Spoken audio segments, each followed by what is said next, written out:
ನಮಸ್ಕಾರ ಎಲ್ಲರಿಗೂ welcome back to Sagar stories ಮಗ್ಗ. India 11 versus prime minister 11 post match ಅನಾಲಿಸ್ಗೆ ಸ್ವಾಗತ.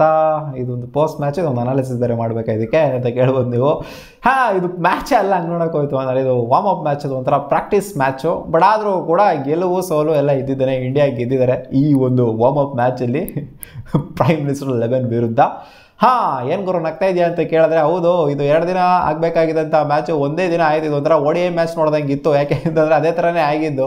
ಟೆಸ್ಟ್ ಮ್ಯಾಚ್ ಅಲ್ಲ, ಇದು ODI ಮ್ಯಾಚ್ ಇನ್ ಪಿಂಕ್ ಬಾಲ್ ಆ ಥರ ಇತ್ತು. ಹೌದು, ಡ್ರೆಸ್ ಎಲ್ಲ ವೈಟ್ ಕಲರ್ ಇರ್ಬೋದು, ಬಟ್ ಆದರೆ ಒಂದೇ ದಿನ ಅಲ್ವ ಆಗಿದ್ದು. ಯೂಶಲಿ ಟೆಸ್ಟ್ ಮ್ಯಾಚ್ ಅಂದರೆ ಅಟ್ಲೀಸ್ಟ್ ಒಂದು 2 ದಿನ ಒಂಥರ ಇರಬೇಕು. ಒಂದೇ ದಿನ ಆಯಿತು ಅಂದರೆ ಒಂಥರ ODI ಮ್ಯಾಚ್ ಲೆಕ್ಕಾಚಾರನೇ ಬಂದ್ಬಿಡುತ್ತೆ. ಇವರು ಕೂಡ 40+ ಓವರ್ಸನ್ನೇ ಆಡಿರೋದು ಬ್ಯಾಟಿಂಗು. ಟಾಸ್ ಗೆದ್ದಿದ್ದು ನಮ್ಮ ಇಂಡಿಯಾನೇ ಆಶ್ಚರ್ಯಕರವಾಗಿ ಬೌಲಿಂಗ್ ಆಯ್ಕೆ ಮಾಡ್ಕೊಬಿಟ್ರು. ನಾನು ಬ್ಯಾಟಿಂಗ್ ಆಡ್ತಾರೆ ಅಂತ ಅನ್ಕೊಂಡಿದ್ದೆ, ಒಟ್ಟಲ್ಲಿ ರಿಸಲ್ಟಿಗೆ 2 ಟೀಮು ನೋಡ್ತಾ ಇದ್ದಿದ್ದು. ರಿಸಲ್ಟ್ ಬರಬೇಕಾಗಿತ್ತು, ಯಾಕಂದರೆ ಒಂದು ಚಿಕ್ಕದೊಂಥರ ಟ್ರಾಫಿ ಗಿಫಿ ಥರ ಬೇರೆ ಇಟ್ಟಿದ್ದಾರೆ ಅದಕ್ಕೆ. ಈ ವಾರ್ಮ್ ಅಪ್ ಮ್ಯಾಚಲ್ಲಿ ಯಾರು ಗೆಲ್ತಾರೋ ಸುಮ್ಮನೆ ಒಂಥರ ಫ್ರೆಂಡ್ಲಿ ಮ್ಯಾಚ್. ಇದರಲ್ಲಿ ಏನು ಸೀರಿಯಸ್ ಆಗುವಂಥದ್ದೆಲ್ಲ ಏನೂ ಇಲ್ಲ. ಇನ್ಫ್ಯಾಕ್ಟ್ ರಿಟೈರ್ಡ್ ಆಗಿಬಿಟ್ಟು ಈಚೆ ಹೋಗಿದ್ದವ್ರು ಕೂಡ ಇದ್ದಾರೆ. ಒಂಥರ ಏನು ಹೇಳ್ತೀರಾ ಇದಕ್ಕೆ, ಈ ಮ್ಯಾಚಿಗೆ ಸುಮ್ಮನೆ ಆಡ್ದಂಗಿತ್ತು. ಓಕೆ, ಓಪನರ್ ಸ್ಯಾಮ್ ಬಂದ್ಬಿಟ್ಟು ಸೆಂಚುರಿನ ಹೊಡೆದ್ರು. ಪ್ರೈಮ್ ಮಿನಿಸ್ಟರ್ 11 ಇದ್ದಂಥ ಸ್ಯಾಮು 107 ರನ್ನೇನೋ ಹೊಡೆದಿದ್ದಾರೆ. ಅದಾದಮೇಲೆ ಜಾಕೋಬ್ಸು ಬಾಟಮಲ್ಲಿ ಬಂದ್ಬಿಟ್ಟು ಆಡಿದ್ದು, ಜೊತೆಗೆ ಜಾಕೋಬ್ ಮಿಡ್ಲಲ್ಲಿ ಬಂದ್ಬಿಟ್ಟು ಒಂದು 40 ರನ್ನು, ಆಮೇಲೆ ಜಾಕೋಬ್ಸ್ ಒಂದು 60 ರನ್ನು. ಸೊ ಓವರ್ ಆಲು 140+ ರನ್ಸ್ಗೆ ಆಲ್ ಔಟ್ ಆದರು. ಅರೌಂಡ್ 40+ ಓವರ್ಸ್ನ ಆಡಿದ್ದಾರೆ. ಆಕಾಶ್ ದೀಪು 2 ವಿಕೆಟ್ ನೇತೃತ್ವ ಅಂದರೆ ನಿತೀಶ್ ರಾಣಾ ಅಲ್ಲ, ಹರ್ಷಿತ್ ರಾಣಾ ಅವರು 4 ವಿಕೆಟ್ ಇದ್ದರೆ. ಬುಮ್ರಾ ಇವತ್ತು ಬೌಲಿಂಗೇನೇ ಮಾಡಿಲ್ಲ, ಇವತ್ತು ರೆಸ್ಟ್ ಕೊಟ್ಬಿಟ್ಟಿದ್ರು ಬುಮ್ರಾಗೆ. ನಮಗಿರೋ ಕ್ವಾಲಿಟಿಗೆ ನಾವು ವಾರ್ಮ್ ಅಪ್ ಮ್ಯಾಚ್ ಆಡಬೇಕಾ ಅನ್ನೋ ಥರ ಇದ್ದಾರೆ. ವಿರಾಟ್ ಕೊಹ್ಲಿ ಕೂಡ ಬ್ಯಾಟಿಂಗ್ ಆಡೋಕ್ಕೇ ಬರಲಿಲ್ಲ. ಅವರು ಕೂಡ ನನಗಿರೋ ಕ್ವಾಲಿಟಿಗೆ ನಾನು ವಾರ್ಮ್ ಅಪ್ ಮ್ಯಾಚ್ ಆಡೋದಕ್ಕೆ ಬರಬೇಕಾ ಅನ್ನೋ ಥರ ನಾನು ಅಂದ್ಕೊಂಡಿದ್ದೆ. ಆಡ್ತಾರೆ ಅಂತ ಅಂದ್ಕೊಂಡಿದ್ದೆ, ಎಲ್ಲರೂ ಆಡ್ತಾರೆ ಅಂತ, ಶ್ಯೂರಾಗಿ ಲೆವೆಲ್ ಆಡೋವಂಥವ್ರೆಲ್ಲ ಆಡ್ತಾರೆ ಅಂತ ಅಂದ್ಕೊಂಡಿದ್ದೆ. ಬಟ್ ಅಷ್ಟೊಂದೇನೂ ಆಡಲಿಲ್ಲ, ಯಾಕಂದರೆ ಅವ್ರು ಪ್ರೂವ್ ಮಾಡ್ಕೊಂಬಿಟ್ಟಿದ್ರಲ್ಲ.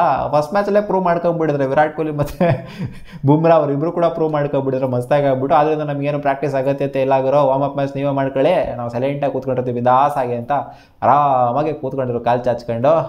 ಇನ್ನೇನು 240+ ಟಾರ್ಗೆಟ್ನ ಕೊಡ್ತಾ ಇದ್ದಂಗೆ ಇನ್ನೇನು ಎಲ್ಲರಿಗೂ ಅವ್ರು ವಾಷಿಂಗ್ಟನ್ ಸುಂದರ್ ಅವರು ಇವರೆಲ್ಲ ಬೌಲಿಂಗ್ ಮಾಡಿದರೆ ಎಲ್ಲ ಆಲ್ಮೋಸ್ಟ್ ಒಂದೊಂದು ವಿಕೆಟು ತೊಗೊಂಡಿದ್ದಾರೆ. 40+ ಓವರ್ಸ್ಗೆ ಆಲ್ ಔಟ್ ಅದ್ರ ಒಂಥರ ಹೆಂಗಿತ್ತು ಅಂದರೆ ಸ್ವಲ್ಪ ಅಗ್ರೆಸಿವ್ ಇಂಟೆಂಟಲ್ಲೇ ಆಡಿದ್ರು. ಟೆಸ್ಟ್ ಮ್ಯಾಚ್ ಆಡ್ದಂಗೆ ಇರಲಿಲ್ಲ ಇದು. ಆ್ಯಕ್ಚುಲಿ ಒಂದು ಸ್ವಲ್ಪ ODI ಮ್ಯಾಚ್ ಆಡ್ದಂಗೆ ಇತ್ತು. ಯಾಕಂದರೆ ಒಂದೇ ದಿನದಲ್ಲಿ ಮ್ಯಾಚ್ ಮುಗಿಬೇಕಾಗಿತ್ತು, ರಿಸಲ್ಟು ಕೂಡ ಬರಬೇಕಾಗಿತ್ತಲ್ಲ, ಅದಕ್ಕೋಸ್ಕರ ಒಂದು ಸ್ವಲ್ಪ ಫಾಸ್ಟಾಗಿ ಆಡಿದ್ರು. ಟೆಸ್ಟ್ ಮ್ಯಾಚಲ್ಲಿ ಈ ಥರ ಎಲ್ಲ ನೋಡೋಕ್ಕೆ ಸಿಗೋದಿಲ್ಲ, ತುಂಬ ನಿಧಾನವಾಗಿ ಆಡ್ತಾರೆ.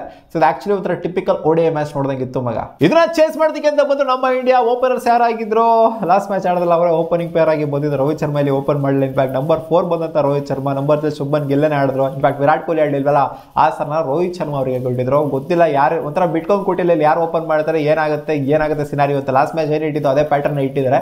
ವಿರಾಟ್ ಕೊಹ್ಲಿ ಅವರ ಸ್ಥಾನದಲ್ಲಿ ರೋಹಿತ್ ಶರ್ಮಾ ಅವ್ರು ಆಡಿದ್ದಾರೆ ಅಷ್ಟೇನೆ. ರೋಹಿತ್ ಶರ್ಮಾನು ಕೂಡ ಆಡ್ತಾ ಇರಲಿಲ್ಲ ಅಂತ ಕಾಣಿಸುತ್ತೆ. ಅವ್ರು ಆಡಿಲ್ವಲ್ಲ ಫಸ್ಟ್ ಟೆಸ್ಟ್ ಮ್ಯಾಚ್, ಅದಕ್ಕೋಸ್ಕರ ಆಡಿದ್ದಾರೆ ಅಂತ ಕಾಣಿಸ್ತಾ ಇದೆ. ಇಲ್ಲ ಅಂತಂದರೆ ಬೇರೆಯವ್ರನ್ನೇ ಆಡಿಸಿರೋರು ಅಷ್ಟೇ. ಅಬ್ದೋಡ್ರಲ್ಲೇ ಪಡಿಕಲ್ನೋ ಅಥವಾ ಸರ್ಫರಾಜ್ ಖಾನ್ನೋ ಅವ್ರನ್ನ ಪ್ರಮೋಟ್ ಮಾಡಿಬಿಟ್ಟು ಆಡಿಸಿರೋರು ಅಂತ ಕಾಣಿಸುತ್ತೆ. ಸೊ ಓಕೆ, ಏನೋ ಒಂದು ರೇಂಜಿಗೆ ಆಡಿದರೆ ರೋಹಿತ್ ಶರ್ಮಾ 3 ರನ್ಗೆ ಔಟ್ ಆಗಿದ್ದಾರೆ. ನಂಬರ್ 4 ಬಂದರೂ ಕೂಡ ಅಂತ ಕನ್ವಿನ್ಸಿಂಗ್ ಏನು ಕಾಣಿಸಿಲ್ಲ. ಸೊ ಓಕೆ, ಪ್ರಾಕ್ಟೀಸ್ ಮ್ಯಾಚಲ್ಲೂ ನಡೆಯುತ್ತೆ. ಈ ವಾರ್ಮ್ ಅಪ್ ಮ್ಯಾಚಲ್ಲಿ ಬೇಗ ಔಟ್ ಆಗಿರ್ಬೋದು, ಬಟ್ ನಾರ್ಮಲ್ ಮ್ಯಾಚಲ್ಲಿ ಸೆಂಚುರಿ ಹೊಡಿಲಿ ಅಂತ ಕೇಳ್ಕೊತೀವಿ ರೋಹಿತ್ ಶರ್ಮಾ ಅವರು. ಆ್ಯಂಡ್ KL ರಾಹುಲ್ ಕೂಡ ನೋಡಿ ಎಲ್ಲರೂ ಕೂಡ ಒಂದು ODI ಫಾರ್ಮೆಟಲ್ಲಿ ಆಡ್ದಂಗೆ ಅಥವಾ T20 ಫಾರ್ಮೆಟಲ್ಲಿ ಆಡ್ದಂಗೆ ಆಡ್ತಾ ಇದ್ರು. KL ರಾಹುಲ್ ಮಾತ್ರ ಟಿಪಿಕಲ್ ಟೆಸ್ಟ್ ಫಾರ್ಮೆಟ್ ಆಡ್ದಂಗೆ 44 ಬಾಲ್ 22 ಹೊಡೆದಿದ್ರು. ಬಾರಾಮಾಶಿಶಿ ಅಂತ ರಿಟೈರ್ಡ್ ಆದರು. ಆಮೇಲೆ ಶುಭ್ಮನ್ ಗಿಲ್ ಕೂಡ 150 ಹೊಡೆದ್ಬಿಟ್ಟು ರಿಟೈರ್ಡ್ ಆದರು. ಆಮೇಲೆ 45 ರನ್ ಹೊಡೆದ್ರು ಯಶಸ್ವಿ ಜೈಸ್ವಾಲ್. ಅವರು ಔಟ್ ಆಯಿತು ಅಂತಂದರೆ ರಿಷಬ್ ಪಂತ್ ಕೂಡ ಏನು ಆಡಲಿಲ್ಲ. ರವೀಂದ್ರ ಜಡೇಜಾ ಅವರು ಆಡಿದ್ದು, ವಾಷಿಂಗ್ಟನ್ ಸುಂದರ್ ಆಡಿದ್ದು 27 ರನ್ ಹೊಡೆದಿದ್ದಾರೆ Jadeja. And 42 run Nitish Reddy and ಇವರು ಅಷ್ಟೇ ವಾಷಿಂಗ್ಟನ್ ಸುಂದರ್ ಒಂದು 42 ರನ್ ನಾಟ್ ಔಟ್ ಆಗಿ ಉಳ್ಕೊಂಡಿದ್ದಾರೆ. ಆಮೇಲೆ ದೇವದತ್ ಪಡಿಕಲ್ ಬಾಟಮಲ್ಲಿ ಬಂದ್ಬಿಟ್ಟು ನಾಟ್ ಔಟ್ ಆಗಿ ಉಳ್ಕೊಂಡಿದ್ದಾರೆ. ಸರ್ಫರಾಜ್ ಖಾನ್ ಬಂದ್ಬಿಟ್ಟು ಅಲ್ಲಿ 1 ರನ್ ಏನೋ ಹೊಡೆದ್ಬಿಟ್ಟು ಹೋದರು. ಬರ್ತಾ ಇದ್ದಂಗೆ ಔಟ್ ಆಗಿಬಿಟ್ಟು ಹೋದರು. 5 ವಿಕೆಟ್ನ ಕೆಳ್ಕೊಂಡಿದ್ದಾರೆ. ಸೊ ಇದು ವಿಕೆಟ್ಸ್ ಎಲ್ಲ ಏನು ಮ್ಯಾಟ್ರಿಗೆ ಬರೋದಿಲ್ಲ. ಜಸ್ಟ್ ಪ್ರಾಕ್ಟೀಸ್ ಮಾಡಬೇಕಾಗಿತ್ತು. ಇಂಡಿಯಾ ಪ್ರಾಕ್ಟೀಸ್ ಮಾಡಿದ್ದಾರೆ, ಗೆದ್ದಿದ್ದಾರೆ ಅಷ್ಟೇ. ಇದು ಗೆಲುವು ಸೋಲು ಎಲ್ಲ ಏನು ಬರೋದೇ ಇಲ್ಲ ಪ್ರಾಕ್ಟೀಸ್ ಮ್ಯಾಚ್ ಅಂತ ಬಂದಾಗ. ಬಟ್ ಓಪನರ್ ಏನು ಸ್ಯಾಮ್ ಸೆಂಚುರಿ ಹೊಡೆದ್ರಲ್ಲ, ಸೆಂಚುರಿ ಹೊಡೆಯೋರ್ಗು ಆಡಿದ್ರೆ ನೋಡಿ ಅವ್ರಿಗೂ ಒಂಥರ ಪ್ರಾಕ್ಟೀಸ್ ಆದಂಗೆ ಇರುತ್ತೆ. ಒಟ್ಟಲ್ಲಿ ಅವರು ಒಂದು 97 ಬಾಲೇನೋ ತೊಗೊಂಡ್ಬಿಟ್ಟು ಆಡಿದ್ರು. ಅವರೇ ಜಾಸ್ತಿ ಆಡಿರೋದು ಇವತ್ತು ಹಂಗೆ ನೋಡೋಕೆ ಹೋಯ್ತು ಅಂತಂದರೆ. ಇಂಡಿಯನ್ ಬ್ಯಾಟರ್ಸ್ಗೆ ಕಂಪೇರ್ ಮಾಡ್ತಾರೆ ಅವರೇ ಜಾಸ್ತಿ ಬಾಲ್ಸ್ಗಳು ಆಡಿದ್ದಾರೆ. ಯಾವ ಇಂಡಿಯನ್ ಬ್ಯಾಟರ್ ಕೂಡ 90+ ಬಾಲೆಲ್ಲ ಆಡೇ ಇಲ್ಲ. ಸೊ ಅವ್ರಿಗೆ ಒಂಥರ ಪ್ರಾಕ್ಟೀಸ್ ಕೊಟ್ಟಂಗಿತ್ತು ನಮ್ಮ ಟೀಮ್ ಇಂಡಿಯಾ ಇವತ್ತು. ಸೊ ಓಕೆ, ಇನ್ನೇನು ಒಂಥರ ಪ್ರಾಕ್ಟೀಸ್ ಆಗಿದೆ ಒಂದು ರೇಂಜಿಗೆ. ಪಿಂಕ್ ಬಾಲ್ ಟೆಸ್ಟ್ ಮ್ಯಾಚಿಗೆ ಆಲ್ ಸೆಟ್. ನೋಡೋಣ ಅಡಿಲೇಡಲ್ಲಿ ಅದೇನು ಮಾಡ್ತಾರೆ ನಮ್ಮ ಟೀಮ್ ಇಂಡಿಯಾ ಅಂತ. ನಿಮಗೇನು ಅನ್ನಿಸ್ತು ಇವತ್ತಿನ ಪ್ರಾಕ್ಟೀಸ್ ಮ್ಯಾಚು? ರೋಹಿತ್ ಶರ್ಮಾ ಅವ್ರು ಬೇಗ ಔಟ್ ಆಗಿ ಹೋಗ್ಬಿಟ್ರಲ್ಲ, ಇದು ಒಂದು ಸ್ವಲ್ಪ ಡಿಸಪಾಯಿಂಟಿಂಗ್ ಆಗಿರುತ್ತೆ. ಏನು ಮಾಡ್ತಾರೋ ಏನು ಕತೆನೋ ಅಂತ ಆಸ್ಟ್ರೇಲಿಯಾದಲ್ಲಿ ಕಾದು ನೋಡೋಣ ಏನು ಮಾಡ್ತಾರೆ ಅಂತ. ಸಿಗೋಣ ಒಬ್ಬ